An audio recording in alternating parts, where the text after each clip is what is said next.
দেশের বিভিন্ন সীমান্ত দিয়ে বাংলাদেশে পুশিন অব্যাহত রেখেছে ভারত। গত ২৪ ঘণ্টায় প্রায় ১০৪ জনকে পুশিন করা হয়।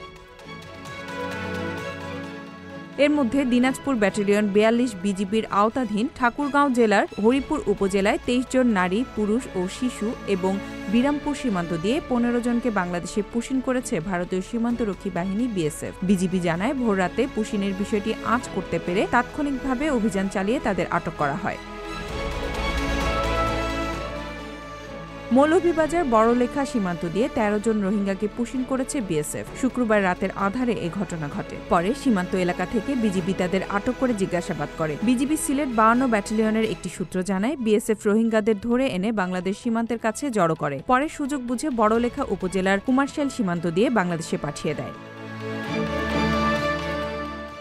পঞ্চগড়ের সীমান্ত দিয়ে ১৬ জনকে পুশিন করা হয়। শনিবার ভোরে সদর উপজেলার ধাক্কামারা ইউনিয়নের মিস্ত্রিপাড়া ও তেঁতুলিয়া উপজেলার শালবাহান ইউনিয়নের পেদিয়াগোছ সীমান্ত দিয়ে তাদের বাংলাদেশে পুশিন করা হয়।